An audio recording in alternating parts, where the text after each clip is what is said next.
Non, non, non, non, les gars, on fera ça demain. Ok, j'arrête de procrastiner.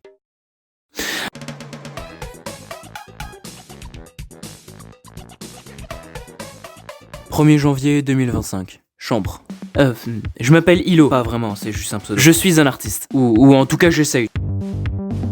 Comme 100% de la population, je dessinais quand j'étais petit. Et comme 100% de la population, je dessinais de la merde. D'ailleurs, je me demande pourquoi est-ce que c'est genre le truc qu'on a tous dessiné quand on était petit. Et comme 99% des gens, avec l'âge, j'ai doucement arrêté de dessiner. Je me suis donc séparé du 1% restant qui ont continué dans leur passion et qui m'éclatent toujours en art plastique, sauf en art abstrait. J'ai appelé cette toile Travail facile, la prof m'a donné 90. Ok, j'arrête d'interrompre ma propre histoire. Du coup, je m'en allais pour avoir une vie complètement séparée des milieux artistiques, jusqu'en 2022 où un concours de circonstances tous les plus aléatoires les unes que les autres m'ont emmené dans les rabbit holes de YouTube qui ont fait en sorte que quand j'en suis sorti, j'étais devenu un passionné extrêmement motivé. Mais motivé veut pas forcément dire bon. En gros, j'étais dans la partie artistique qu'on appelle la traversée du désert. J'avais vraiment envie de faire de l'art, mais il fallait que je m'y mette à fond parce que pendant 2 ans, ce que j'allais faire allait ressembler à rien. Je n'avais aucun code, je n'avais aucune base. Et c'est comme ça que j'ai commencé à utiliser l'entièreté du temps qu'on me donnait pour pouvoir faire un maximum d'animation. En fait, je travaillais tellement que pendant certaines périodes, je faisais quasiment du daily upload. Il y a aussi cette période d'environ 3 mois où j'ai littéralement animé chacun des TikTok de Sushi Nihilist. Du coup, pendant cette période intense de travail, je me rendais bien compte que ce que je faisais c'était de la merde, mais je voyais aussi que de jour en jour, je m'améliorais clairement. Jusqu'à aujourd'hui où en vrai, j'ai quand même un petit niveau. En fait, mon problème c'est que je m'améliore beaucoup plus rapidement que je travaille. Ce qui fait qu'à chaque fois, je me lançais dans un projet et je l'abandonnais parce que je voyais clairement quand j'étais rendu à la fin que j'avais un niveau clairement meilleur que ce que j'avais fait au début. Et c'est pour ça que j'ai lancé des tonnes de trucs que j'ai jamais fini. Et c'est pour ça que je vais commencer ce genre de vidéo. En gros, je vais essayer de faire du daily upload en faisant un type d'animation qui est quand même très facile à faire pour pouvoir archiver et documenter tous les progrès que je suis en train de faire et peut-être au moins créer une petite communauté, les 100 000,